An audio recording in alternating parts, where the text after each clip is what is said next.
ler de novo? Amar mais e ser amado. Vamos ler lá no verso 10 e 11 do capítulo 4 de 1 João. Vamos juntos? Nisto consiste o amor, não em que nós tenhamos amado a Deus, mas em que Ele nos amou e enviou o seu Filho como propiciação pelos nossos pecados. Amados, se Deus de tal maneira nos amou, devemos nós também amar uns aos outros. Verso 11 de novo. Amados, se Deus de tal maneira nos amou, devemos nós também amar uns aos outros. Isso é uma decisão, meus irmãos. Essa palavra você está ouvindo da minha boca desde o início do agosto com Deus, a nossa família. Esse princípio é uma decisão. Você precisa decidir, pensando na sua família, amar mais do que ser amado. Porque o que geralmente acontece é o contrário. Nós lutamos muito, nós esperneamos quando percebemos que a nossa família não está nos amando no nível que nós gostaríamos de por ela sermos amados. E geralmente aí começam-se as complicações. Mas se você entender o princípio como uma decisão, eu vou amar mais do que ser amado dentro da minha família, aí, meus irmãos, nós vamos encontrar o equilíbrio que é necessário, porque o amor é equilíbrio, e somente com esse princípio em decisão nós andaremos nesse equilíbrio. Eu estava pesquisando algumas coisas, de algumas culturas, melhor dizendo, de como um estrangeiro pode fazer parte, pode ser inserido naquela cultura e recebido por aquele povo. E dentre as que eu pesquisei, a que eu achei interessante é dos esquimós, lá no Polo Norte. Uma tribo indígena que às vezes tem que enfrentar 40 graus abaixo de zero. E aí eles têm ritos, eles têm uma forma que um estrangeiro pode se conectar a eles, pode ser absorvido para viver como um esquimó. Mas aí precisa fazer o seguinte: primeira coisa, tem que aprender a construir um iglu. Sabe o que é um iglu? Aquela casinha de gelo. O que é isso, hein? Aí sim, eu nunca tinha escutado esse negócio aqui. Vocês já sabem aí da definição. Aquelas casinhas de gelo, que ela vai ao mesmo tempo proteger do frio, mas ela precisa também permitir que entre a claridade do sol, de uma forma que a construção não vai derreter. Ao contrário, à medida que o sol bate nessa casinha, bate nessa ocazinha, o sol fortalece o gelo, fortalece aquela neve que vai agarrando naquela construção. Então a pessoa precisa aprender a construir uma iglu, precisa aprender a caçar focas. Ela tem que caçar focas, ela tem que ter essa habilidade, desenvolver essa habilidade. Ela tem que pescar por debaixo do gelo. Já viu um filme assim? Que a pessoa vai caminhar sobre um lago gelado e de repente começa a quebrar e ela cai. Eles precisam fazer isso, ir pescar lá debaixo do gelo. E você está pensando assim: ainda bem que eu não quero ser um esquimó. Precisa também, meus irmãos, saber navegar no território gelado, para fazer algumas viagens que são necessárias. Precisa aprender habilidades específicas de sobrevivência em condições climáticas extremas, 40 graus abaixo de zero. E o estrangeiro precisa mostrar respeito pelos valores da comunidade, como partilha de recursos e cooperação mútua e o respeito pela natureza. Então são princípios que abrem a possibilidade de um estrangeiro fazer parte dos esquimós. E várias culturas acontece também essa possibilidade, tem essa abertura de um estrangeiro poder se conectar e viver como tal, viver como um no meio deles. E aqui, meus irmãos, quando nós olhamos para a carta de 1 João, o que está sendo trabalhado, de fato, é um teste para ver se nós estamos mesmo vivendo como filhos de Deus, se nós estamos nessa categoria da igreja de Cristo Jesus. E 3 testes são apresentados aqui por João, o apóstolo de Jesus Cristo. O primeiro teste é o teste doutrinário. Por que o teste doutrinário? Porque estava sendo espalhado naquele período uma heresia. E a heresia afirmava que Jesus não era o Cristo, que Jesus não era o Messias, que Jesus não havia ressuscitado, que Jesus não foi o Deus encarnado. E isso começou a prosperar no meio dos crentes. Eles começaram a pensar que de fato a ressurreição não era uma verdade. Ressurreição não sendo uma verdade, nós não temos nenhuma possibilidade da vida eterna, porque para eles a matéria é má e de forma nenhuma o espírito pode voltar à matéria depois da morte, porque a morte nada mais é que a libertação desse espírito. Então era uma questão doutrinária. E a questão doutrinária é necessário afirmar que Jesus Cristo é o Filho de Deus, o Deus encarnado. Segundo teste, o teste moral. O teste moral, lá no capítulo 3, verso 9, vai dizer que aquele que está em Deus não pode viver na prática do pecado. É diferente, meus irmãos, olha para mim aqui, é diferente você cometer um pecado, se arrepender, pedir perdão e encontrar restauração na misericórdia do Senhor. Diferente de você viver costumeiramente cometendo pecados sem nenhuma preocupação com a ira de Deus e com a santidade de Deus. O pecado confessado, fruto do arrependimento verdadeiro, encontra perdão e restauração, e a gente vê isso na Bíblia de lado a lado, e a gente vê isso na história da igreja. O crente que está no corpo da igreja, o crente que está no reino de Deus, ele não pode viver na prática do pecado. E por que João coloca esse teste? Porque estava acontecendo isso na igreja naquele tempo. E o terceiro teste é o teste social. E o teste social tem a ver com a prática do amor ao próximo. Só pode dizer que ama a Deus, que não vemos, se temos a capacidade de amar o nosso irmão a quem vemos. Se você fala que ama a Deus, mas não ama o seu irmão, você é mau com ele, então você é um mentiroso, porque não há possibilidade de alguém amar a Deus e fazer mal ao seu semelhante. Esse é o teste social, é o teste do amor. No texto que nós lemos, nós vamos falar desse terceiro teste, o teste social, o teste do amor. Porque para sermos, meus irmãos, parte do povo de Deus, a prova é amar o próximo. A prova principal é amar o próximo. E aí eu quero ver com vocês nessa noite a perspectiva desse amor. E a mensagem que eu quero deixar no seu coração é: fomos amados por Deus sem merecimento. Amemos ao próximo do mesmo jeito. Fomos amados por Deus sem nenhum merecimento. Que nós possamos amar o nosso próximo na mesma proporção ou do mesmo jeito. E aí dois movimentos eu quero ver aqui nos versos que lemos. O primeiro movimento: nosso amor é apenas resposta ao amor de Deus por nós. Vamos ler o verso 10 de novo? Olha aí na sua Bíblia. Vamos lá? Nisto consiste o amor. Não em que nós tenhamos amado a Deus, mas em que Ele nos amou e enviou o seu Filho como propiciação pelos nossos pecados. Você já ouviu em algum momento o seguinte princípio popular: a ordem dos fatores não altera o produto ou não altera o resultado. Na nossa relação com Deus, altera muito. Porque se nós não entendermos a origem do amor verdadeiro, nós vamos conviver com as pessoas e toda a bondade que a elas fizermos, a gente vai querer cobrar alguma coisa. Se pensarmos que o amor tem como origem o meu coração, a minha vida, se pensarmos que aquilo que eu faço de benefício à minha casa é porque eu sou bom, é porque eu tenho algo especial, eu vou viver olhando para a minha casa na ótica do consumo.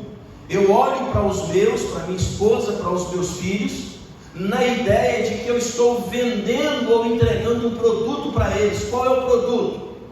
Os meus benefícios, as minhas atitudes, até mesmo o amor que eu até então penso que de fato é amor.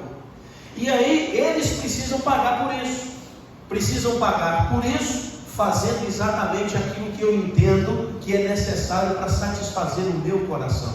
E quando eles não o fazem, eu troco de cliente. É por isso que você vai ter divórcios 6 meses. Você vai ter divórcios 70%, dos anos 2000 para cá, 70% de quem foi ao altar, no máximo 5 anos já estavam divorciados. Por quê? Por causa da relação de consumo. Por causa da relação de que eu entrego um produto, mas eu quero receber por aquele produto aquilo que eu entendo que é satisfação para mim. E aí, meus irmãos, o texto está dizendo para nós que éramos imerecedores do amor de Deus. Deus graciosamente olhou para nós e resolveu, na pessoa do seu Filho, nos presentear com o perdão. E recebendo de Deus o perdão, estamos diante dele justificados, e a vida eterna é uma certeza para nós. Mas todo esse movimento, meus irmãos, custou muito para Deus. O movimento de Deus vencer o pecado que eu havia cometido contra ele, por mim e para mim, custou a ele algo extraordinário, que era o próprio Filho, era Jesus Cristo.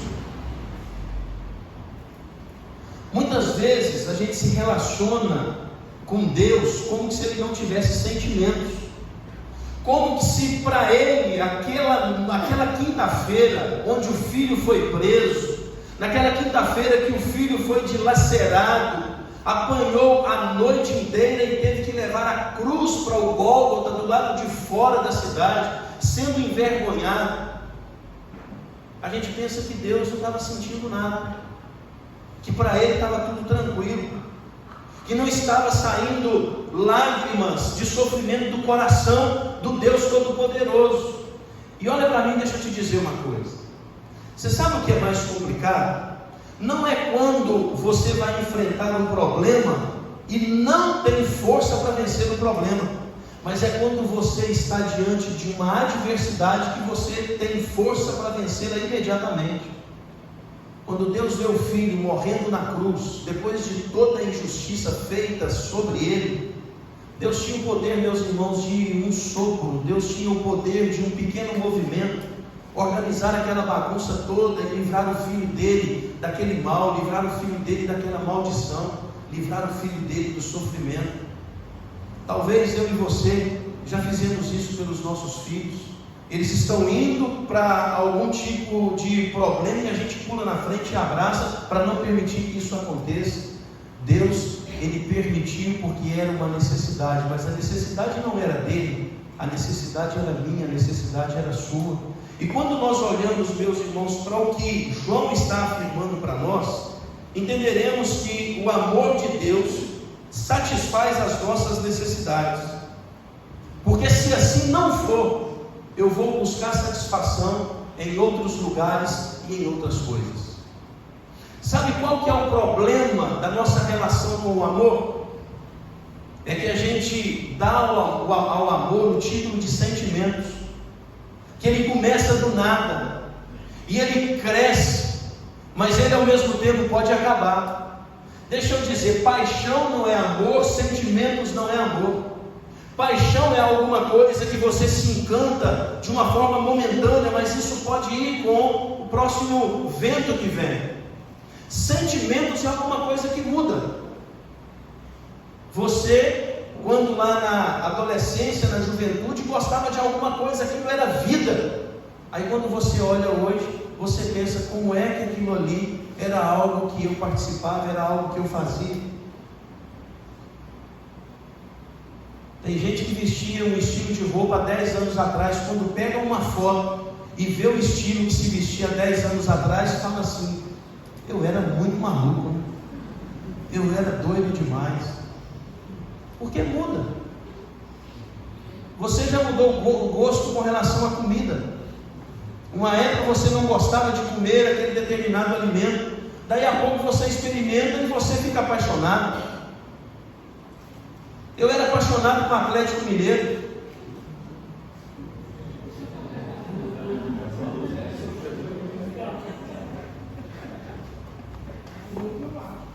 Não podia saber, não podia ficar sabendo que tinha um jogo do Atlético Mineiro.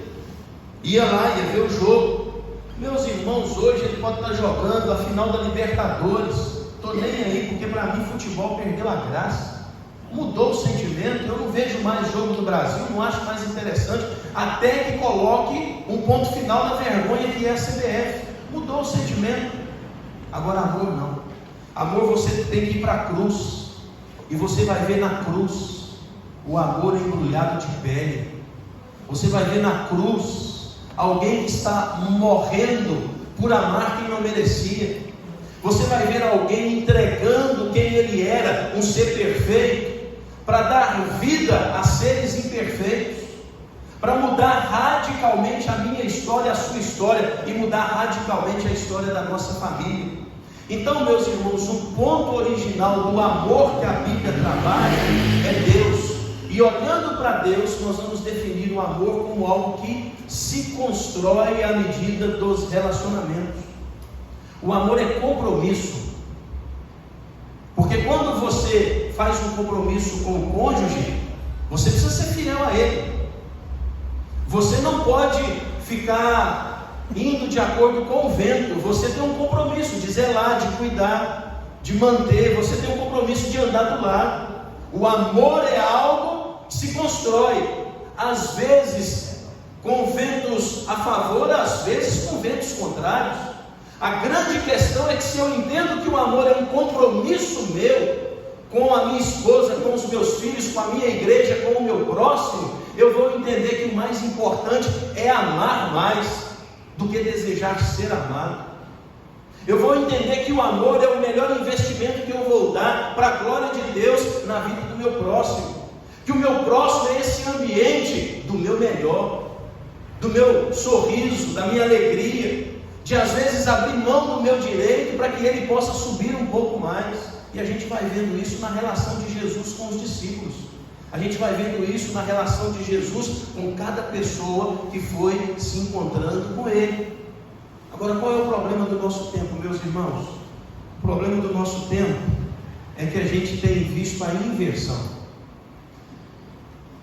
Deus é amor e não o amor é Deus. Mas nem todo mundo entende assim. Muitas pessoas acham que o amor é Deus. Portanto, se o amor é Deus, eu preciso que essa pessoa seja para mim tudo aquilo que eu espero dela. Porque se eu perceber que as pessoas estão se afastando, se eu perceber que eu não estou conquistando aquilo que até então é uma necessidade que eu promulguei para a minha vida, a frustração chega, a depressão chega, e aí a vida perde a graça. As pessoas colocam, por fazer do amor um Deus, na outra pessoa a razão da felicidade, ou na compra de algum bem a razão da felicidade. E deixa eu dizer para você, quando nós entendemos que o nosso amor é por causa de Deus ter nos amado primeiro, eu vou amar a minha esposa, mas a minha satisfação não está nela, a minha satisfação está no Deus que me deu de presente. Eu posso comprar o que eu comprar, eu posso adquirir o que eu adquirir, eu posso fazer as viagens que eu fizer. Todavia, fazendo as viagens ou não, adquirindo bens ou não, a minha satisfação continua em alto nível, porque ela não depende das coisas menores. A minha satisfação está em Deus, e Deus completa as minhas necessidades. Mas muitas vezes as pessoas não estão entendendo, e elas estão fazendo do amor Deus, e não afirmando que Deus é amor. Então a primeira coisa aqui, meus irmãos, é a gente entender que o amor que nós temos precisa ser fruto do amor que Deus demonstrou por nós na cruz do Calvário, na pessoa de Jesus Cristo. Você não merecia estar aqui. Você não merece o céu. Não há méritos em você. se esse microfone for utilizado apenas pelo Valdinei natural, você está perdendo o seu tempo. Agora, quando nós olhamos para o movimento de Deus na pessoa de Jesus, justificando o nosso pecado, trazendo a nós o perdão e nos dando ainda o dom do Espírito, nós vamos compreender que de fato Deus resolveu se importar com a nossa história. Nós não somos o centro de Deus, isso é conversa fiada. Nós somos o centro do amor de Deus na pessoa de Jesus Cristo. Jesus Cristo não morreu porque nós éramos para Deus joia preciosa. Jesus Cristo morreu porque Deus amou ao mundo de tal maneira que deu o seu Filho para resgatar pecadores. Mas o movimento começa nele, o movimento passa por ele, e o movimento encerra na glória dele. Porque onde há festa, quando o pecador se arrepende? E quando fala do céu, meus irmãos, o primeiro lugar dessa festa é o coração do Deus perdoador. Quando nós batizamos alguém nessa igreja, ou quando qualquer igreja batiza alguma pessoa que se arrependeu, uma nova criatura, o coração de Deus se abre em alegria, o coração de Deus faz festa, e naturalmente os anjos acompanham essa festa de Deus. Então, primeira coisa, grave isso, lá na sua casa, você precisa amar mais, porque isso vai ser o fluxo do amor de Deus por você, quando você não merecia absolutamente nada da parte dele, a não ser a ira condenatória. Mas no lugar da ira condenatória, ele nos deu Jesus Cristo, seu Filho, para perdoar o nosso pecado e nos dar a oportunidade da salvação. E eu quero encerrar com o verso 11, o segundo movimento. Olha aí na sua Bíblia. Esse aqui eu acho que é especial para o que nós estamos falando nesse mês de agosto. Vamos ler juntos o verso 11? Amados, se Deus de tal maneira nos amou, devemos nós também amar uns aos outros. Amados, se Deus de tal maneira nos amou, devemos nós também fazer a mesma coisa. Segundo movimento, em Cristo temos condições de amar mais que desejamos ser amados. Em Cristo. Porque se você escuta os coaches de hoje em dia, eles vão dizer mais ou menos assim: evite pessoas que não são saudáveis para você, como aquelas que colocam você para baixo em vez de te levantar. Ou então, aquele conselho: ame mais a si mesmo e sofra menos. Outros podem dizer: ande apenas com pessoas melhores que você, e assim você não precisará sofrer desgastos com pessoas inferiores. Está cheio no nosso tempo. Está cheio. Andar com pessoas que faz bem. Andar com pessoas que não vai trazer no relacionamento nenhuma adversidade. Quase que os coaches dizem assim: procure uma pessoa perfeita e dê a mão para ela. O problema é que nós vamos procurar e jamais encontraremos. Porque uma pessoa perfeita não está entre nós. Uma pessoa perfeita não habita essa terra. Mas sabe o que a pessoa, na verdade, está querendo afirmar com esses princípios aqui? Na verdade, ele está querendo controlar as relações. Ele quer controlar as relações.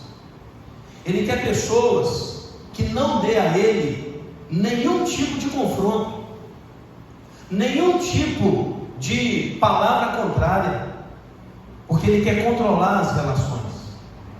E como é que ele quer controlar as relações? Tendo na mesa tudo aquilo que para ele é confortável, aquilo que é para ele algo bom aos olhos das necessidades que ele mesmo elegeu para ele. Por exemplo, se você eleger com o seu cônjuge, a sua família, que é preciso trocar de carro até o final do ano, mas a família não tem essa condição de trocar de carro até o final do ano, mas isso virou uma necessidade eleita dentro de casa, Isso vai ser a conversa o tempo inteiro.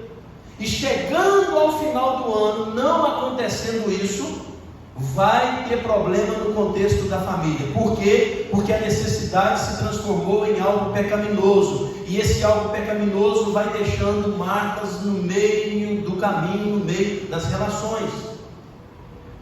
Então, o desejo, meus irmãos, na verdade, é controlar as pessoas e a situação.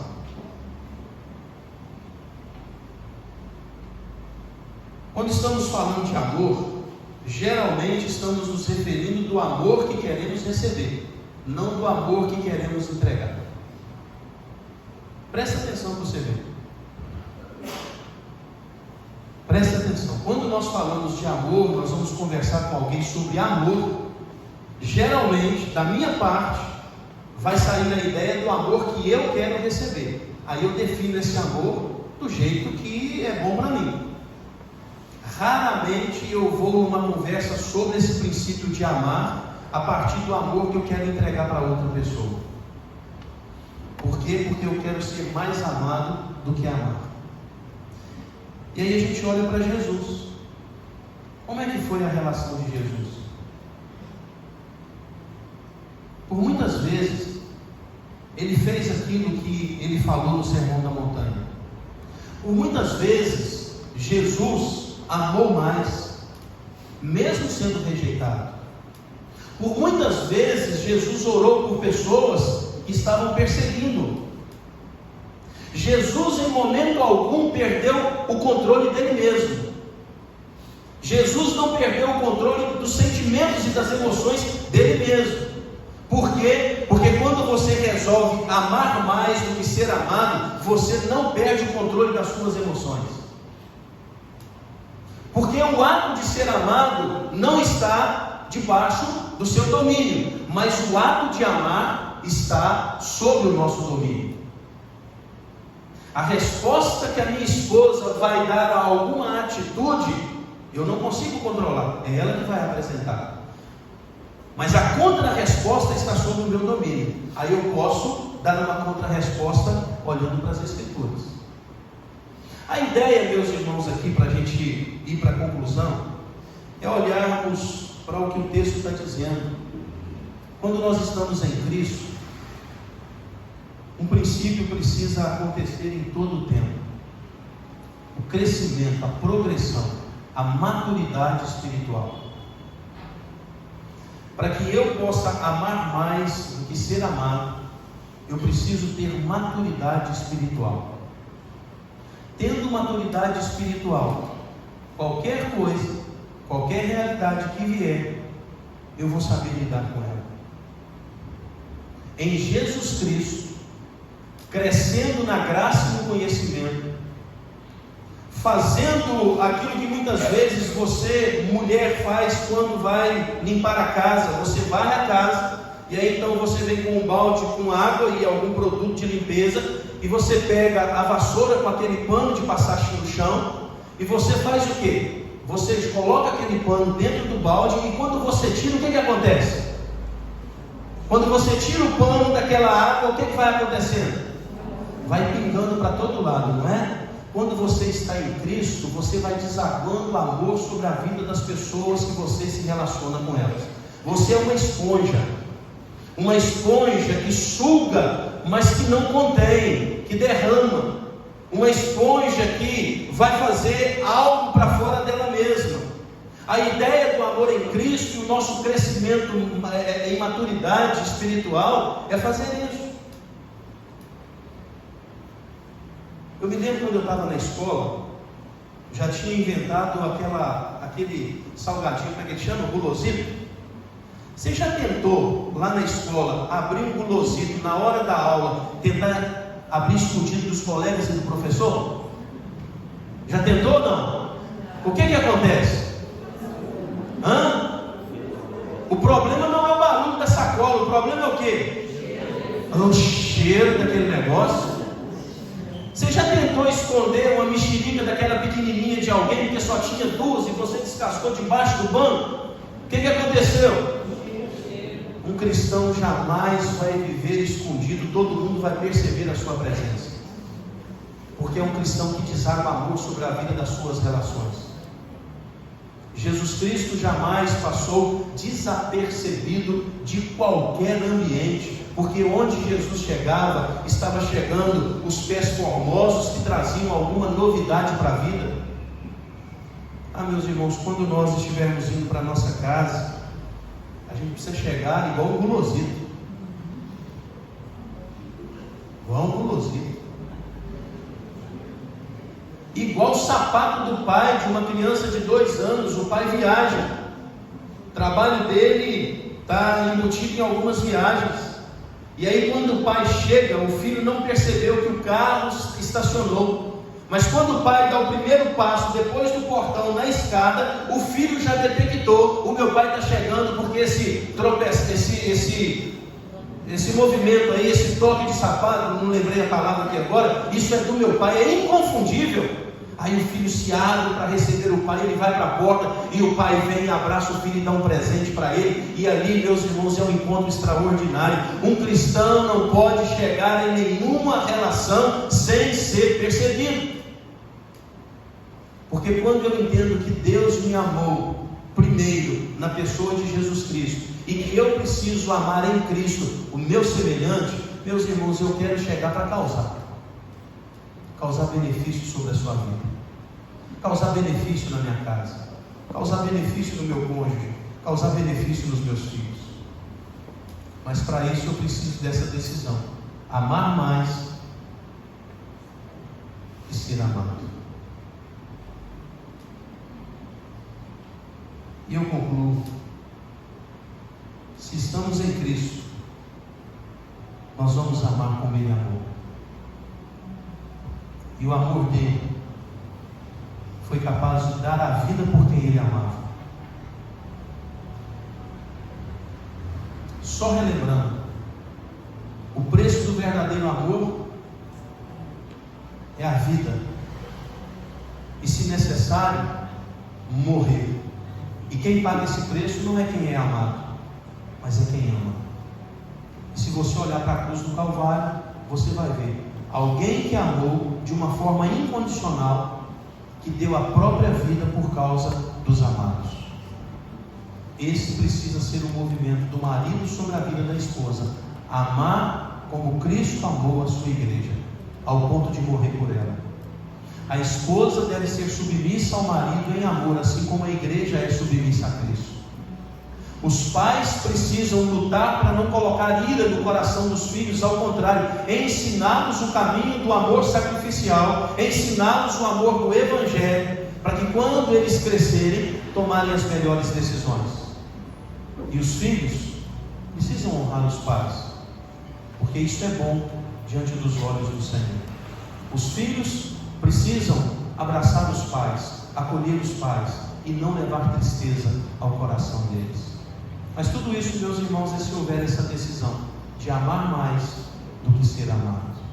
Vivemos um tempo onde isso não tem sido uma máxima, pelo menos fora da igreja, porque fora da igreja nós estamos num tempo onde a pessoa precisa ser amada para ela não entrar em depressão. Ela precisa ser amada para ela não entrar em depressão, porque o coração dela é dependente do outro. E quando o coração de uma pessoa não é dependente apenas de Deus na pessoa de Jesus, nada será capaz de satisfazer as necessidades que ela tem. O meu desejo nessa noite é que você possa em família fazer essa decisão: amar mais que ser amado. Amar mais do que ser amado. Vou convidar o louvor, e eu quero te convidar a pensar se a sua família de fato está vivendo a gosto de Deus.